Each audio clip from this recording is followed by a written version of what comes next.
Hey, Spokane, this is Matt and Jessica Side coming to you live from our dining room here on the Yes, South Hill. it is coming live, baby.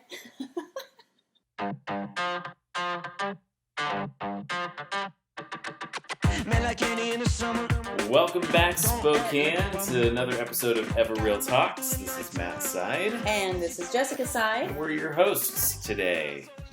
And every day. Spokane. We do this every time. We do. It's like, that's the line. We're your hosts today because last week it was us too. Oh, well, that's okay.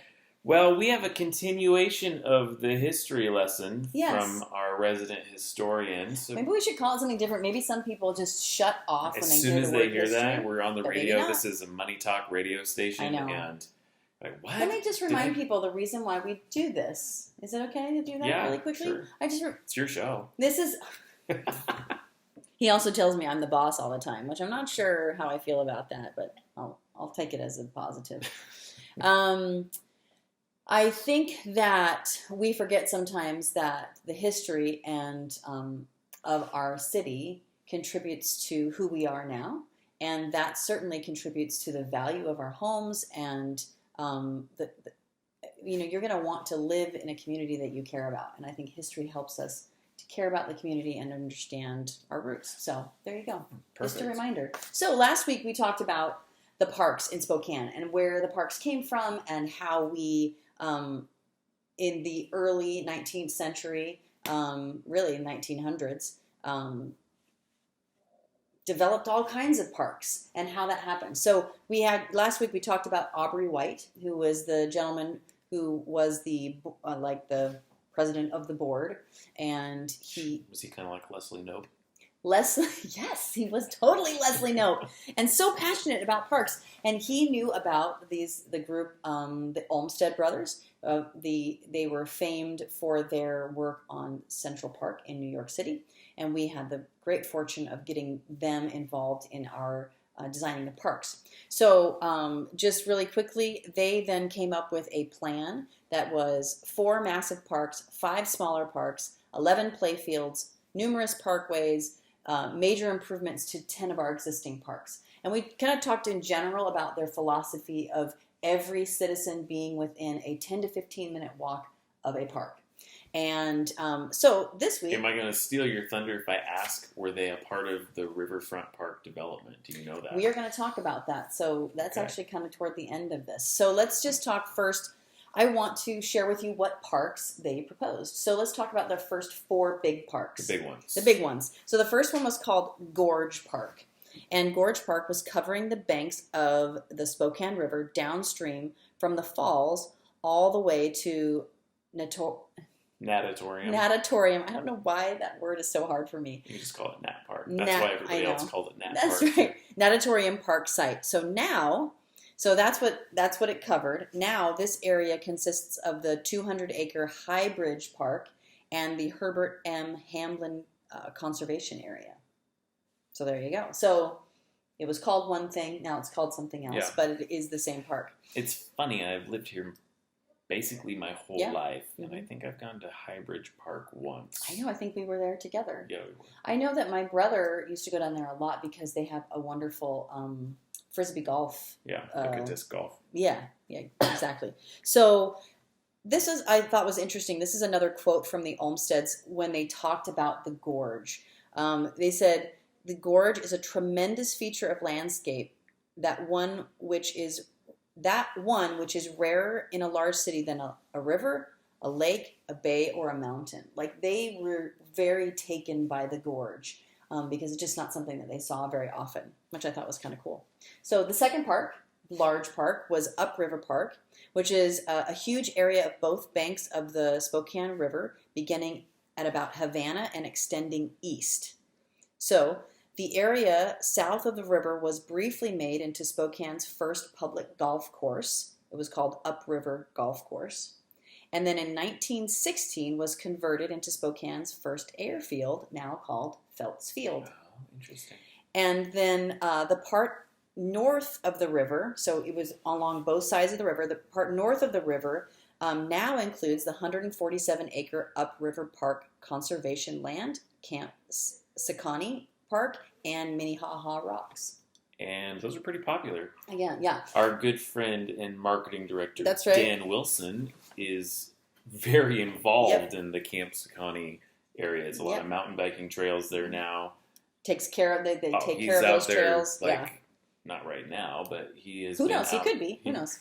By himself. But digging out trails, repairing trails. Yeah. I think they just put in something he told me last summer, and maybe I'm wrong on the dates, but they did put in like a beginner course, like for kids. I don't know if they finished it, but he did say that was something that was going to be going in. I bet they finished it. Minnehaha is really cool with the rocks out there. Again, just this really unique geological formation that we get to rock climb on. Last week when I said that the Olmsteds were very much into making sure that there was a lot of natural area on the parks that were on the outskirts of town, this would be considered one of those. That would have been the outskirts at the time. Yeah. So the third park was Downriver Park. The River Gorge, so this was the River Gorge downstream from Nat Park, mostly on the river's north bank. Now, this is the Downriver Park Conservation Land and Downriver Golf Course. Okay. And then the fourth big park that they proposed was Latah Park, a huge swath of land from the mouth of the Latah Creek upstream. Now it is Qualchin Hills Park and the creek at Qualchin Golf Course. They occupy a large part of that.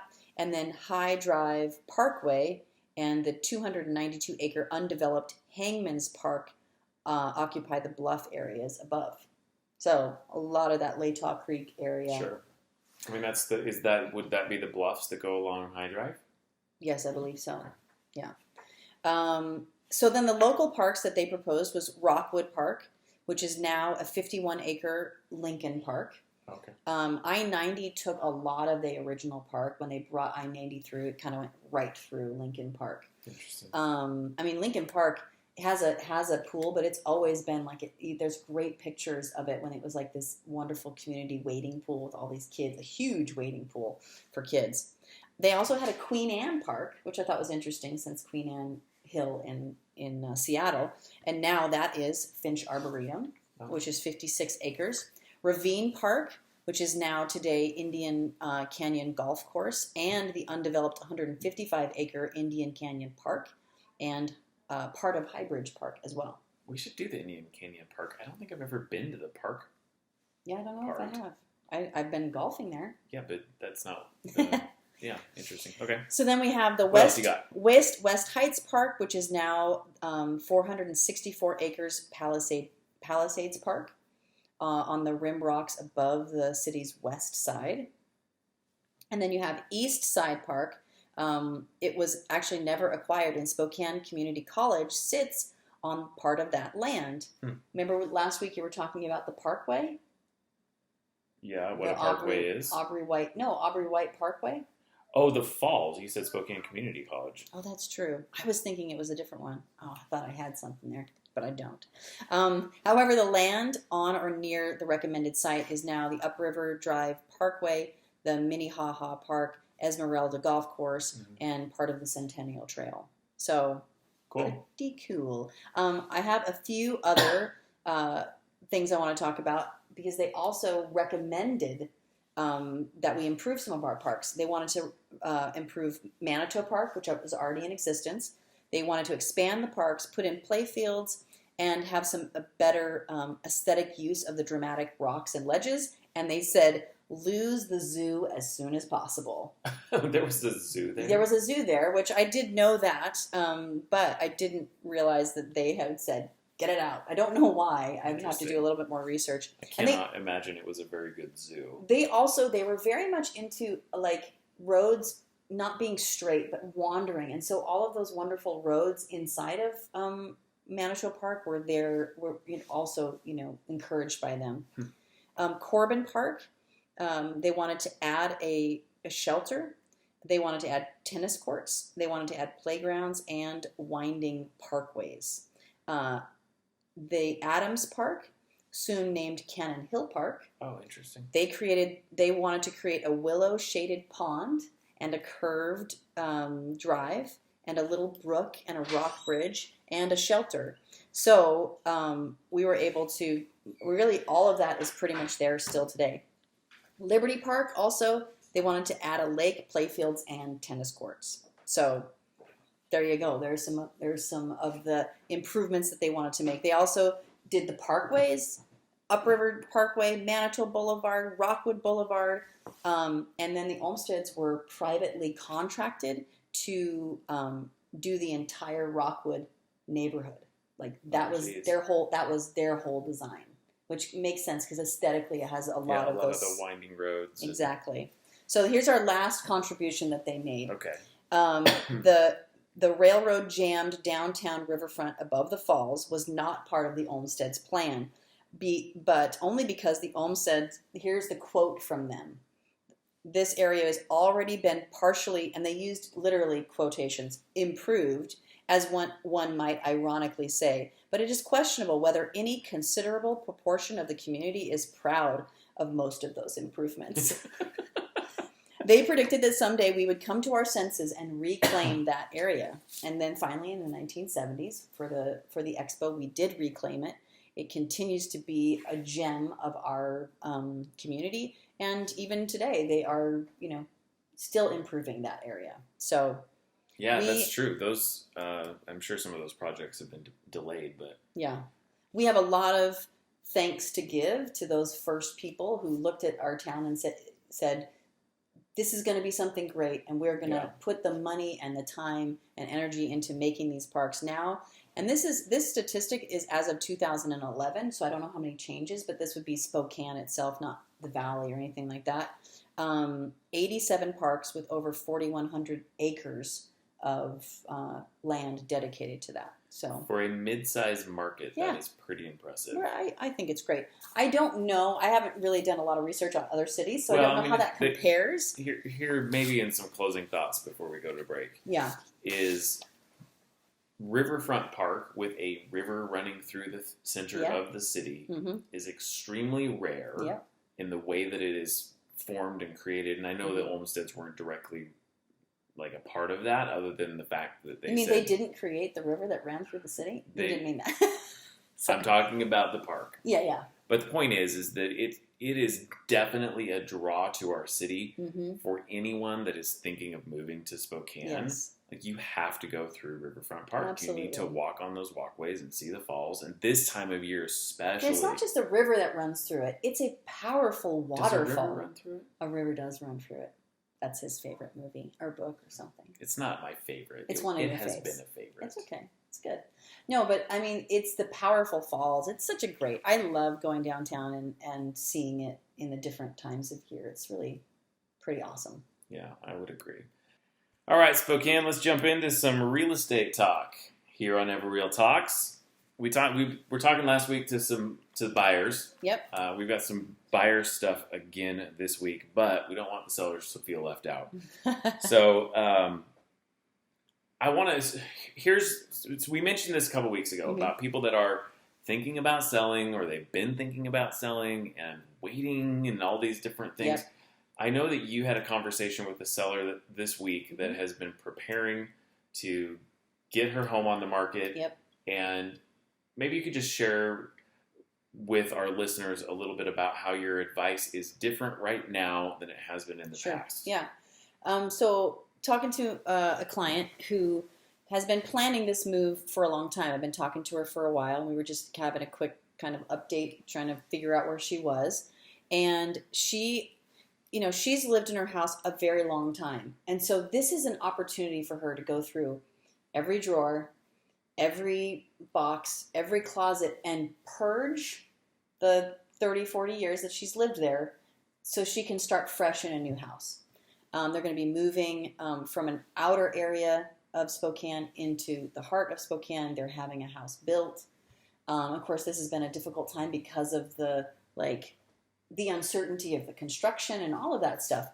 So she's been just taking her time. And I am always very laid back, is a good word, when it comes to my sellers and when they should get the house on the market, because I feel like it needs to be perfect timing for them, for their family, for their needs. And I know for her, getting everything organized and purged is super important. Well, and the reality is that people buy houses all year round. Mm-hmm. So timing is most important for you, seller. Yes. However. Yes, exactly. And so certainly there are times when I might say, well, if we can speed it up, try and get it on the market, for instance, before August when things start slowing down. I do tell people that. But in the case of between, whether April to June, we'll be fine. We'll work it out. However, my advice did change with her because I'm starting to be somewhat concerned for sellers and for them to understand that someone might have a job today, but it is possible in 2 months that job will dry up because we don't know what this economy is going to look like. So I have, as I talked to her, I said, listen, I know you want to take all the time in the world with every closet, and you've done a fantastic job so far, but here is my advice to you. I think we need to get this house on the market as soon as possible, and I think you need to stop organizing your boxes. I said, mark them. She goes, I even like to organize it when I put it into the box so that I know exactly, so things are together. And I said, I completely understand. I said, but here's what you're going to do. You're going to get your boxes. You're going to take all the stuff from an area. You're going to stuff it in there. You're going to put on the side COVID. And you're going to be reminded that anything that says COVID has not been organized, gone through, purged, anything like that. Sure. And say, COVID hall closet. So you know it kind of what's in there.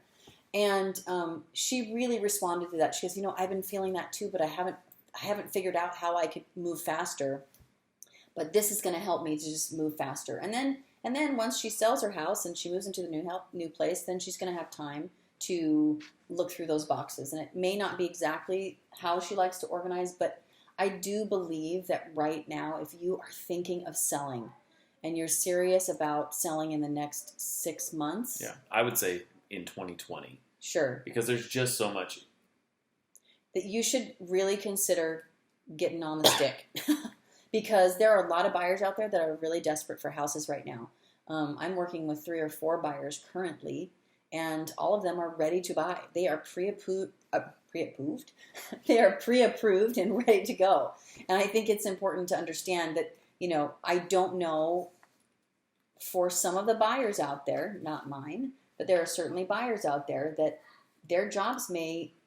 They just, again, it's the lack of security. That's correct. There's an unsure future. That's right. And the future is always unsure.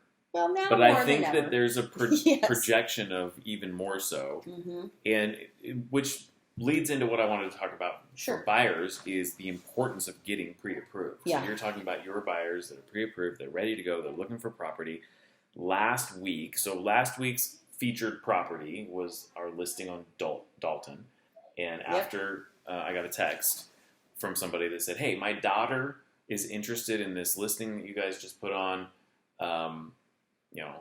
Is it too late to go take a look at it? And I said, well, let me check the stats on it. But is she, does she have all her stuff for lending? Sure, And all the she pre-approval. hadn't even started that process. Oh, no, okay. Hadn't even started. Mm-hmm. So here was the reality on the Dalton house.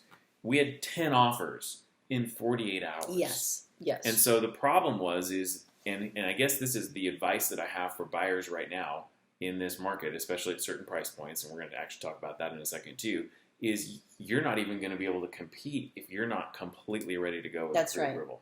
Right. If you're thinking about buying, you need to pick up the phone and talk to a lender and figure out what your purchasing power is and what you need to get pre-approved. Yeah. Because before you even jump on the internet and go to EvoReal.com and look at whatever is available on the MLS, you've got to know, A, what you can purchase, and you've got to be ready to pull the trigger fast. That is absolutely correct. Because 10 offers in 48 hours, we would have never even had an approval from a bank. Yeah. So, I do think it's very important to differentiate price points in Spokane, because the stories that everyone hears are the ones that I just told. Yes. 10 offers in 48 hours. Correct. Well, let's just talk about that. I broke up the MLS, single family and condos, less than 1 acre. So I kind of focused it down a little bit so that we're not talking about everything else out there. That's Sure, because anything that is on the outskirts of town, in a town that's small outside of like Spokane. those type of things can be different in their numbers, but this kind of gives us a real, like, the core of Spokane. Mm-hmm. So let's talk about properties under 300,000. Mm-hmm. So days on market, just so everyone understands what that means, it's the number of days the property is on the market before it goes under contract. That's right. So days on market for under 300,000, 19 days. Pretty fast. That's really fast. Let me just put that into some perspective as far as inventory, because we've talked about inventory for the market as a whole. Yeah. Last year, 5,475 homes sold in that price range, so that's 456 per month. Okay. It's a decent amount of houses. There are currently 190 active properties in that price point right now, which gives us 0.42 months of inventory under $300,000. Which makes sense why those are getting snatched up. Dalton House, 149, if I remember correctly. Mm-hmm. So that's why, especially in that price point, you absolutely have to be ready, mm-hmm. because those houses are getting multiple offers and they're getting them right after they come on the market. So let me say two things before you continue on, Matt. Number one, if you need advice on where to get pre-approved, we certainly know great lenders. So reach out to us. 509-62-HOUSE is our phone number that you can call. Easy to remember. And the other thing I would say is if you do have a house that's outside of Spokane, outside of the heart of Spokane, is more than 1 acre, it's a little bit more unusual, also give us a call, because we can look at your area and see Sure. how quickly things are moving there. So I just wanted to say that. Yeah, that's important. Back to you, Matt. Well, thank you. Mm-hmm. All right, let's talk about 300 to basically 600,000. Okay. 33 days on market, so we've gone up 2 weeks on average Right. for that price point. The number of months of inventory in that price range is still very much on the seller side of things. 1.7 months of inventory in that range there. Right. And here's where it shifts. Okay. Because when you go over 600,000, so 600,000 plus, we're at 64 days on the market. So that adds an entire month to that lower tier and Right. a month and a half to the first one, Mm-hmm. as far as average days on market. 199 properties closed in that price point for all of 2019. I Wow. want to compare that to the 5,400 plus that closed for that lower price point. Yeah. So that's 16 per month. Yeah. There are 78 active properties on that market or price point right now, which seems like very few. Mm-hmm. That's 5 months worth of supply at Yeah. 600,000 or more. So, Which is in our opinion, which is a balanced market. Which is a balanced market. But when you're hearing the stories of 10 offers in 48 hours Yes. and all of those, like, everybody's crazy. That's not happening for you as a seller at 600,000. Yeah, and I think that's important to understand. Psychologically, you need to understand that you're not going to have that frenzy. And here's the other kicker to that, is that if you need, like my folks moving into another place, they have a time frame. They can't wait until the last minute to put their home on the market because they're going to get 10 offers over list price. They need to give themselves a few months to be able to sell that property, Yeah. because the right buyer could take time to find your house. Yeah, absolutely. So that's just important, kind of a look at what's going on in buyer world.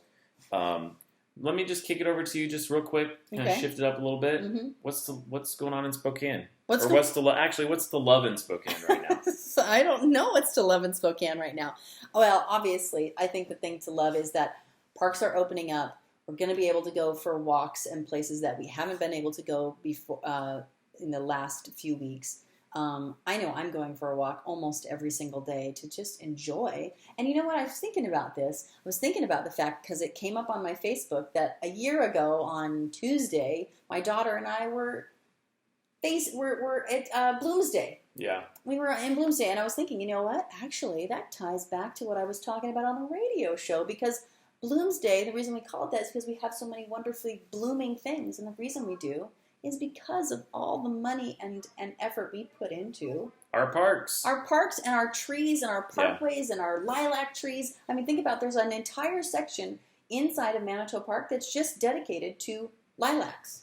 Yeah. It's pretty cool. It is very cool. So that's what I love about Spokane. Do you want to go through our all Spokane numbers just to compare week over week? Absolutely. So active listings. Right now we have 1,100 active listings. These are properties that do not have any offers on them at this time. That's very similar to what we've been seeing over the last few weeks. We haven't seen a lot of changes there. Pending listings, we have 1433. Also right in the same range.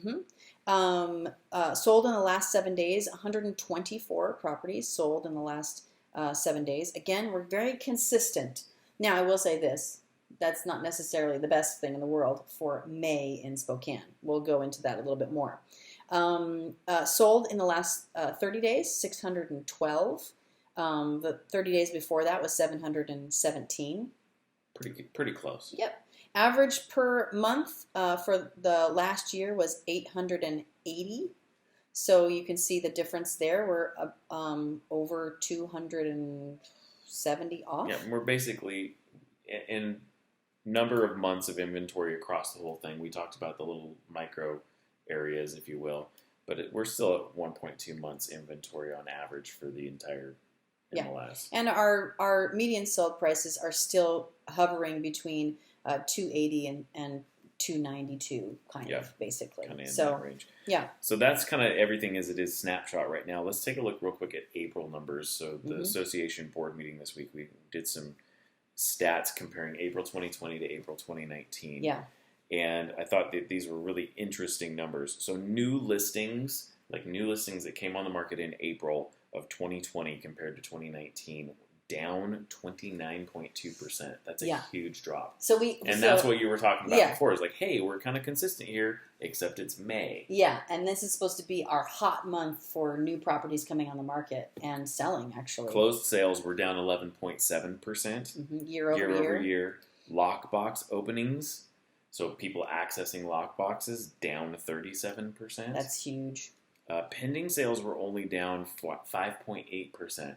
So what that tells me is that new listings have dropped significantly. The number of properties that have gone under contract haven't dropped nearly the same, which means our inventory in May, if people don't put houses on the market, we're going to be like crazy low. Yeah.